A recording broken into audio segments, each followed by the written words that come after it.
కాంగ్రెస్ అంటేనే పేదవాడు కనీసము అడిగేటటువంటి అర్హత ఉన్న పార్టీ ఏ పార్టీలో ఉండదు. పేదోడైనా పెద్దోడైనా కాంగ్రెస్ పార్టీలనే ప్రజాస్వామ్యం ఉంటుంది. ఆ ప్రజాస్వామ్య పార్టీయే కాంగ్రెస్ పార్టీ. అందులోనే ప్రతి పేదవానికి ఇండ్ల ఇచ్చే కార్యక్రమంలో ఇయాటికెళ్ళి మొదలైంది. ప్రతి పేదోళ్లకు ఈ రోజు నుంచి వెళ్ళి మళ్ళా వచ్చే సంవత్సరం వరకు అందరూ కూడా గృహప్రవేశాలు చేసుకొని రేపు మళ్ళీ వచ్చే ఉగాది వరకు వాళ్ళందరూ ఇళ్ళల్లోకి పోవాలనే కోరిక కాంగ్రెస్ పార్టీ కోరిక. అదేవిధంగా రైతులకు మొదటికెళ్ళి రైతు సబ్సిడీలు ఉండే, ఇదే కాదు ఈ రైతుది ఏదో చిన్నగా చేసుడు కాదు. ఇది రైతులకు సబ్సిడీ వచ్చేది, ట్రాక్టర్ల సబ్సిడీ వచ్చేది, పనిముట్లకు సబ్సిడీ వచ్చేది. ఈ సబ్సిడీలన్నీ ఎత్తేసిన ప్రభుత్వాలు ఇవి. సబ్సిడీ తెచ్చి అప్పుడు పంటలకు రైతుకు సహాయం చేసినటువంటి పార్టీ కాంగ్రెస్ పార్టీ.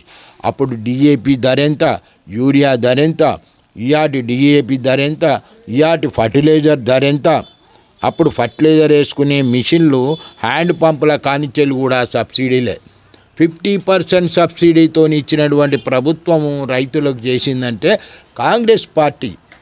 ఆ ప్రభుత్వం ఉన్నప్పుడే రైతు లాభం చెందిండు. ఆ ప్రభుత్వాలు పెడితేనే బ్యాంకర్లు లోన్లు ఇచ్చిండ్రు.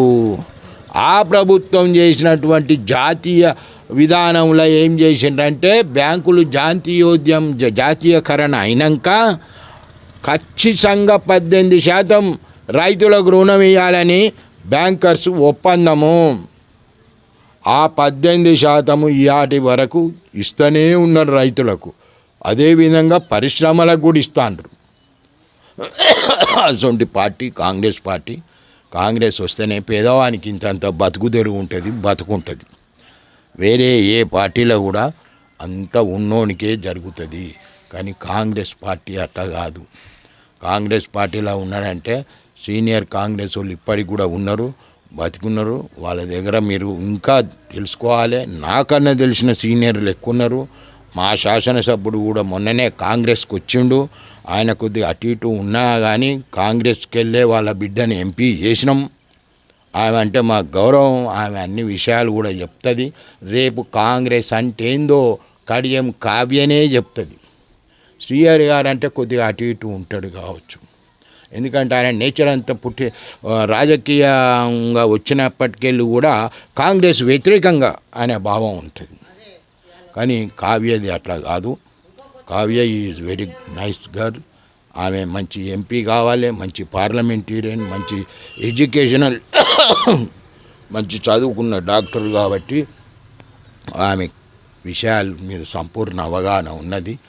ఇక్కడ ఎవరేం కాంగ్రెస్లో కొద్దిగా గ్రామాలలో కొద్దిగా నిరుత్సాహం ఉన్నా కానీ నిరుత్సాహపడకండి. కాంగ్రెస్ కార్యకర్తలు ఎవరు కూడా నిరుత్సాహపడదు. పోరాడాలి. స్వాతంత్రం కోసం పోరాడిన పార్టీయే కాంగ్రెస్. చిన్నోళ్ళతో ఎంతసేపు పోరాడు. ఇవన్నీ కాదు. కాంగ్రెస్కు పోరాట లక్ష్యమే మొదటికెళ్ళి. జైళ్ళలో పోయిన లక్షణాలు ఉన్నాయి. జైళ్ళలో పోయి స్వాతంత్రం తెచ్చిండ్రు. ఇటువంటి పార్టీ అసొంటి వాళ్ళు తీసుకొస్తే ఇవాళ రిజర్వేషన్లు, ఇవాళ అంబేద్కర్ది ఇవాళ గణతంత్ర దినోత్సవం సందర్భంగా కూడా ఇవాళ ఈ యొక్క పథకాలు ఓపెన్ చేయడం కూడా అది కూడా ఒక గొప్పతనమే. ఆ అంబేద్కర్తోనే రాపించుకున్నటువంటి రాజ్యాంగాన్ని ఇవాళ గౌరవిస్తూ ఇవాళ ఆ అంబేద్కర్తో రాసినటువంటి దాంట్లోనే ఇవాళ ఉన్న రిజర్వేషన్ల మన స్థానిక శాసనసభ్యులు కడియం శ్రీహరి గారైనా కానీ ఎవరైనా కానీ ఆ కాంగ్రెస్ పార్టీ లేకపోతే ఈ రిజర్వేషన్ లేదు, వీరి ఎమ్మెల్యేలు కాకపోదురు, ఇక్కడ ఎంపీలు కాకపోదురు. వీటన్నిటిని కూడా ముఖ్యంగా దళితుల సంబంధించినటువంటి సబ్ క్యాస్ట్లు కూడా గుర్తించాలి. మనం అందరం కూడా కాంగ్రెస్కు ప్రతి ఒక్కరు చేయూత ఇవ్వాలి.